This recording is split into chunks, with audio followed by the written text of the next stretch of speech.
नमस्कार मंडळी, श्री स्वामी समर्थ.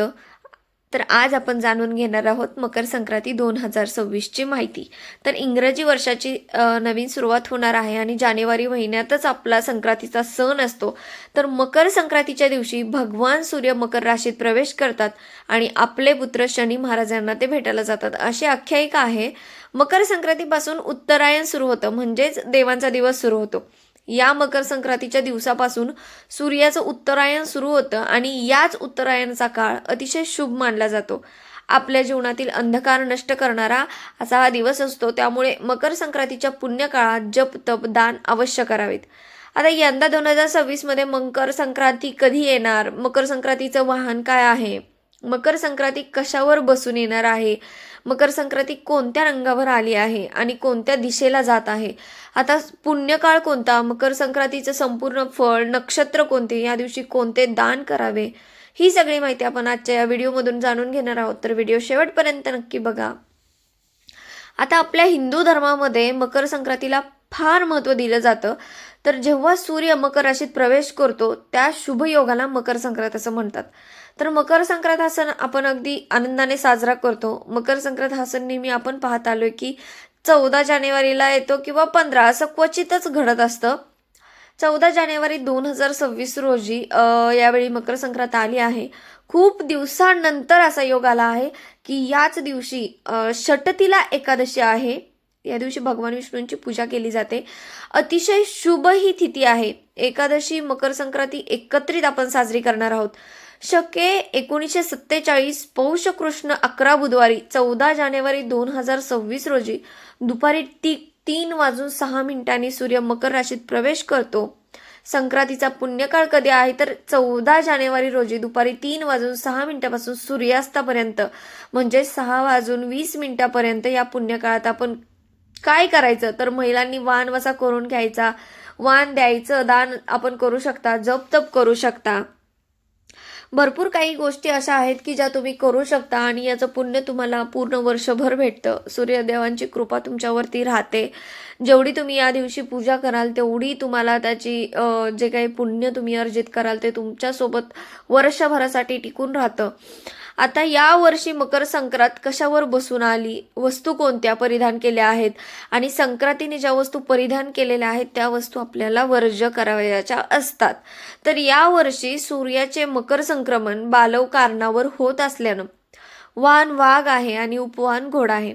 तिने पिवळे वस्त्र परिधान केले असून हातामध्ये गदा घेतलेली आहे, केशराचा टिळा लावलेला आहे, वयानी कुमारिका असून बसलेली आहे. आता वासा करता जाईचे फूल घेतले आहे हातात, पायस भक्षण करीत आहे.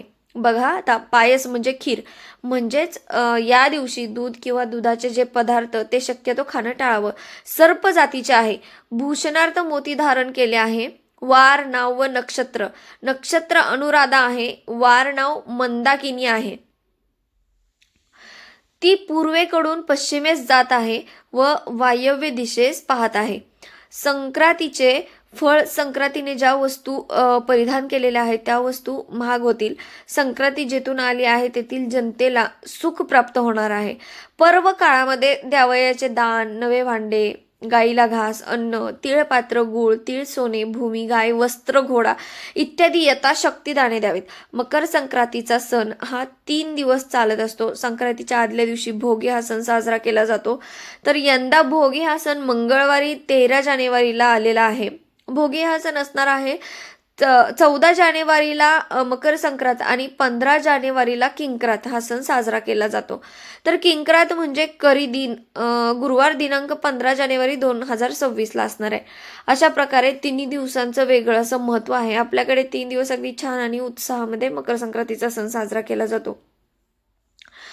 त्याचबरोबर महिलांचा हळदी कुंकवाचा कार्यक्रम आणि तिळगुळ वाटपाचा कार्यक्रम रथसप्तमीपर्यंत चालतो.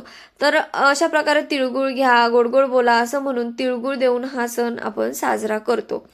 आता बघा, बाजारभावावर ज्योतिषशास्त्रानुसार सोनं, चांदी, डाळी तांदूळ यांच्या दरामध्ये वाढ होण्याची शक्यता असते अशी चिन्ह ज्योतिषशास्त्र सांगतं. संक्रांतीच्या काळामध्ये दान धर्माला फार महत्त्व दिलेलं आहे. तर या पर्व काळामध्ये वस्त्रदान करावं, भांड्यांचं दान करावं, अन्नदान करावं, फळे दान करावी आणि गाय सुद्धा दान करावी. नवीन भांडे आपण देऊ शकतात, तीळ पात्र देऊ शकता, ब्राह्मणाला किंवा याचकांना दान करत असताना आपण अन्न देऊ शकतो.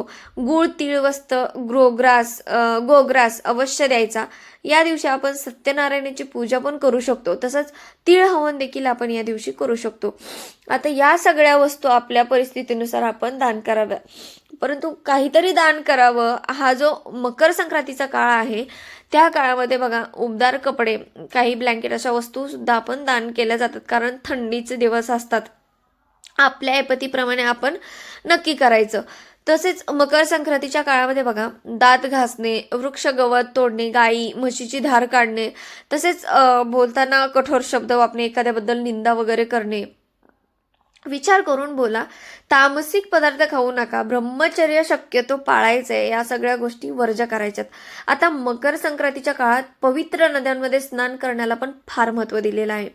आता सगळ्यात महत्त्वाचा मकर संक्रांतीच्या काळामध्ये सूर्य हा धनु राशीतून मकर राशीत प्रवेश करतो. ज्याला सूर्याचं उत्तरायण सुरू झालं असं म्हणतात. आणि या काळामध्ये दिवस मोठा आणि रात्र लहान असते. आता दान धर्मासाठी हा काळ अतिशय शुभ मानला जातो. बघा मकर संक्रांतीच्या दिवसापासून ते रथसप्तमीपर्यंत आपण साजरी करतो आणि केले पण जाते. ते संक्रांतीने ज्या वस्तू परिधान केलेल्या आहेत त्या वस्तू आपण वर्ज करायच्या असतात. आणि या वर्षी संक्रांतीने पिवळं वस्त्र परिधान केलेलं आहे, त्यामुळे पिवळी साडी प्रत्येक सुहासिनी महिलेने ही साडी वर्ज करायची, म्हणजे घालायची नाही.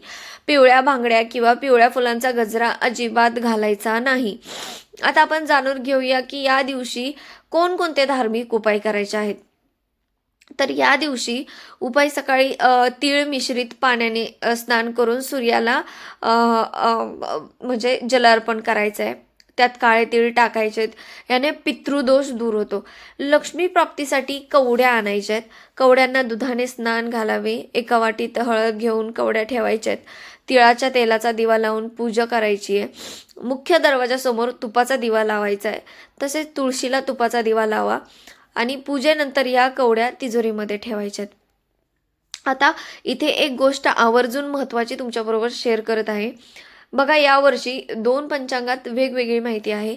चिंतामणी पंचांगाच्या आधारे जर माहिती पाहिली तर दोन्ही पंचांगातले माहिती सेम आहे, पण फक्त चिंतामणी पंचांगामध्ये काळा रंग वर्ज सांगितलेला आहे आणि आपल्या कॅलेंडरमध्ये तसेच दुसऱ्या पंचांगात पिवळा रंग वर्ज सांगितलेला आहे. तसे पाहिलं तर गेल्या वर्षी देखील पिवळा रंगच वर्ज होता. तर अशा पद्धतीने या वर्षीची मकर संक्रांतीला या शुभ तिथीचा आपण सदुपयोग करायचा आहे. या दिवशी भगवान सूर्याची, भगवान विष्णूंची सेवा करायची आहे. आपल्या जीवनातील अंधकार नष्ट होईल आणि आपल्या जीवनामध्ये सकारात्मकता येईल. तर हा महत्त्वाचा व्हिडिओ तुमच्यासोबत शेअर करायचा होता. व्हिडिओ आवडला असेल तर नक्की लाईक शेअर करा, चॅनलला सबस्क्राईब करा आणि व्हिडिओ शेवटपर्यंत पाहिल्याबद्दल अगदी मनापासून तुमची खूप खूप खूप आभारी आहे. धन्यवाद. श्री स्वामी समर्थ.